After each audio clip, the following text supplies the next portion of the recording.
Coucou ma sœur, aujourd'hui c'est le jour de l'intercession, mais une question qui m'a été posée par ma voisine. Quelle est la question? On peut s'édifier avant la prière.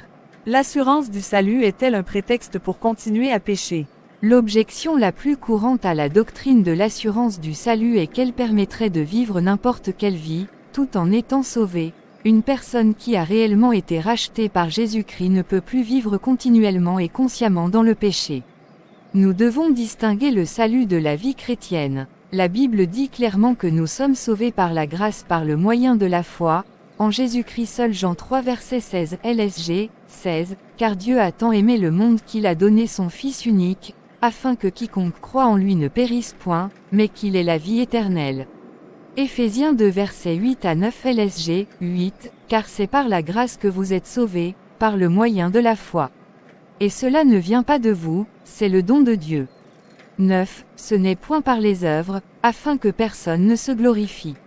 Jean 14 verset 6 LSG, 6, Jésus lui dit, « Je suis le chemin, la vérité, et la vie. Nul ne vient au Père que par moi. » Une personne est sauvée et a l'assurance de son salut dès l'instant où elle met sa foi en Christ. Le salut n'est pas obtenu par la foi, puis entretenu par les œuvres. L'apôtre Paul aborde ce sujet en Galates 3 verset 3. Manquez-vous à ce point de bon sens? Après avoir commencé par l'Esprit, voulez-vous maintenant finir par vos propres forces? Si nous sommes sauvés par la foi, notre salut est aussi maintenu et assuré par la foi. Nous ne pouvons pas gagner notre salut, pas plus que le conserver, c'est le rôle de Dieu. Jude 24 LSG. Or, à celui qui peut vous préserver de toute chute et vous faire paraître devant sa gloire irrépréhensible et dans l'allégresse, qui nous tient fermement dans sa main, Jean 10 versets 28 à 29. Rien ne pourra nous séparer de son amour, Romains 8 versets 38 à 39, Romains 8 versets 28, 29, L, S, G, 28, nous savons, du reste, que toute chose concourt au bien de ceux qui aiment Dieu, de ceux qui sont appelés selon son dessein. 29, car ceux qu'il a connus d'avance, il les a aussi prédestinés à être semblables à l'image de son Fils, afin que son Fils fût le premier-né entre plusieurs frères. Nier l'assurance du salut revient à croire que nous devons conserver notre salut par nos efforts ou bonnes œuvres, ce qui est totalement incompatible avec le salut par la grâce. Nous sommes sauvés par les mérites de Christ, non par les nôtres, Romains 4 versets 3 à 8, Romains 4 versets 3 à 5 LSG, 3, car que dit l'Écriture? Abraham crut à Dieu, et cela lui fut imputé à justice. 4. Or, à celui qui fait une œuvre, le salaire est imputé, non comme une grâce, mais comme une chose due. 5. Et à celui qui ne fait point d'œuvre, mais qui croit en celui qui justifie l'impie, sa foi lui est imputée à justice. Romains 4 versets 5, 8, L, S, G, 5, et à celui qui ne fait point d'œuvre, mais qui croit en celui qui justifie l'impie, sa foi lui est imputée à justice. 6. De même David exprime le bonheur de l'homme à qui Dieu impute la justice sans les œuvres. 7. Heureux ceux dont les iniquités sont pardonnées, et dont les péchés sont couverts. 8. Heureux l'homme à qui le Seigneur n'impute pas son péché. Prétendre qu'il faut obéir à la parole de Dieu ou mener une vie pieuse pour conserver notre salut revient à dire que la mort de Jésus n'était pas suffisante pour payer le prix de nos péchés. La mort de Jésus était absolument suffisante pour tous nos péchés, passés, présents et futurs, avant et après notre salut. Romains 5 verset 8 LSG, 8, mais Dieu prouve son amour envers nous, en ce que, lorsque nous étions encore des pécheurs, Christ est mort pour nous. 1 Corinthiens 15 versets 1 à 3 LSG, 2, et par lequel vous êtes sauvés, si vous le retenez tel que je vous l'ai annoncé, autrement, vous auriez cru en vain. 3. Je vous ai enseigné avant tout, comme je l'avais aussi reçu, que Christ est mort pour nos péchés, selon les Écritures, 1 Corinthiens 5 verset 21. Cela signifie-t-il qu'un chrétien peut vivre comme il l'entend et être sauvé? Il s'agit d'une question purement théorique, puisque la Bible affirme clairement qu'un chrétien authentique ne vivra pas comme il l'entend. Les chrétiens sont de nouvelles créatures, 2 Corinthiens 5 verset 17 LSG, 17, si quelqu'un est en Christ, il est une nouvelle créature. Les choses anciennes sont passées, voici, toutes sont devenues nouvelles. qui manifeste les fruits de l'esprit, Galates 5 versets 22 à 26 LSG, 22, mais le fruit de l'esprit, c'est l'amour, la joie, la paix, la patience, la bonté, la bénignité, la fidélité, la douceur, la tempérance. 24, ceux qui sont à Jésus-Christ ont crucifié la chair avec ses passions et ses désirs. 25, si nous vivons par l'esprit, marchons aussi selon l'esprit.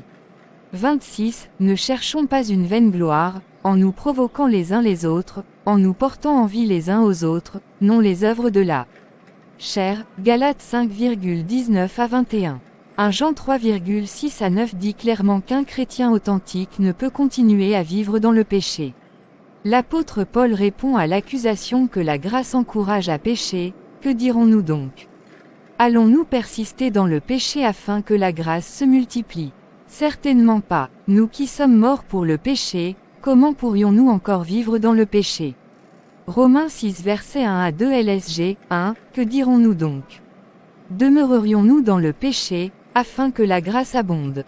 2, loin de là.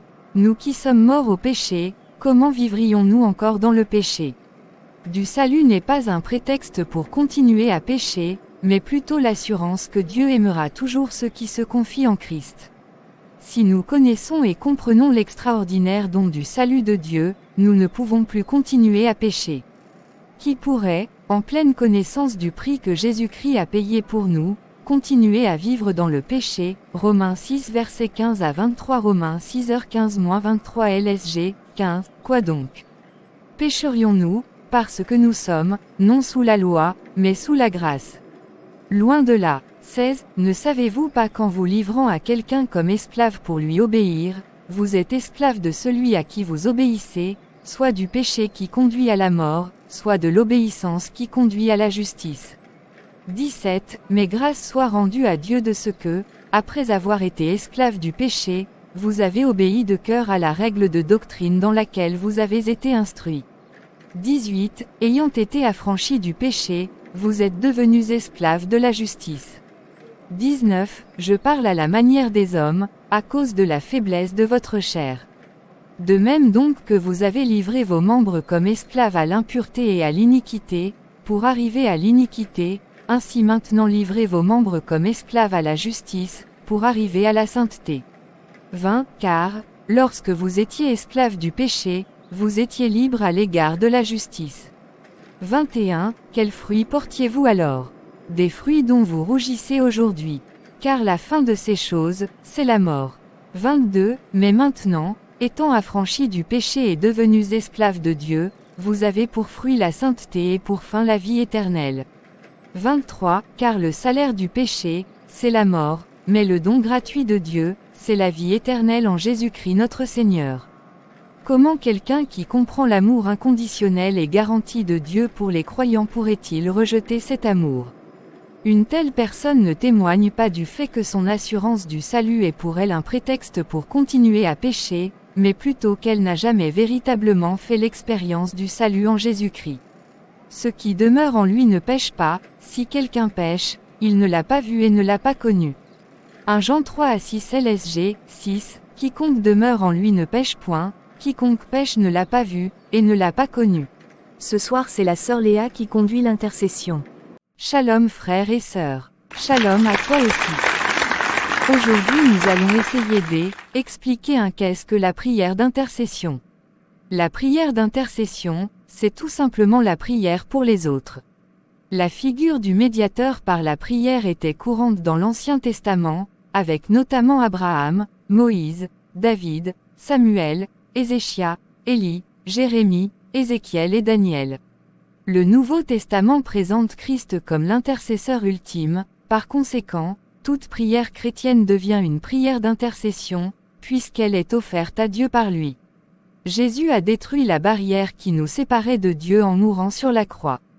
Grâce à sa médiation, nous pouvons à présent intercéder pour d'autres chrétiens ou pour les perdus et demander à Dieu d'exaucer leurs requêtes selon sa volonté. En effet, il y a un seul Dieu. 1 Timothée 2 verset 5 LSG, 5, car il y a un seul Dieu, et aussi un seul médiateur entre Dieu et les hommes, Jésus-Christ homme, qui les condamnera. Christ est mort, bien plus, il est ressuscité, il est à la droite de Dieu et il intercède pour nous. Romains 8 verset 34 LSG, 34, qui les condamnera. Christ est mort, bien plus, il est ressuscité, il est à la droite de Dieu, et il intercède pour nous. On trouve un précieux modèle de prière d'intercession en Daniel 9. Daniel 9 versets 3 à 11, 13 à 19 LSG, 3, je tournai ma face vers le Seigneur Dieu, afin de recourir à la prière et aux supplications, en jeûnant et en prenant le sac et la cendre. 4. Je priai l'Éternel, mon Dieu, et je lui fis cette confession, Seigneur, Dieu grand et redoutable, toi qui gardes ton alliance et qui fais miséricorde à ceux qui t'aiment et qui observent tes commandements. 5. Nous avons péché, nous avons commis l'iniquité, nous avons été méchants et rebelles, nous nous sommes détournés de tes commandements et de tes ordonnances. 6. Nous n'avons pas écouté tes serviteurs, les prophètes, qui ont parlé en ton nom à nos rois, à nos chefs, à nos pères, et à tout le peuple du pays. Crochet ouvrant. 7. À toi, Seigneur, est la justice, et à nous la confusion de face, en ce jour, aux hommes de Juda, aux habitants de Jérusalem, et à tout Israël, à ceux qui sont près et à ceux qui sont loin, dans tous les pays où tu les as chassés à cause des infidélités dont ils se sont rendus coupables envers toi. 8. Seigneur, à nous la confusion de face, à nos rois, à nos chefs, et à nos pères, parce que nous avons péché contre toi. 9. Auprès du Seigneur, notre Dieu, la miséricorde et le pardon, car nous avons été rebelles envers lui. 10. Nous n'avons pas écouté la voix de l'Éternel, notre Dieu, pour suivre ses lois qu'il avait mises devant nous par ses serviteurs, les prophètes. Crochet ouvrant. 11. Tout Israël a transgressé ta loi, et s'est détourné pour ne pas écouter ta voix. Alors se sont répandues sur nous les malédictions et les imprécations qui sont écrites dans la loi de Moïse, serviteur de Dieu, parce que nous avons péché contre Dieu.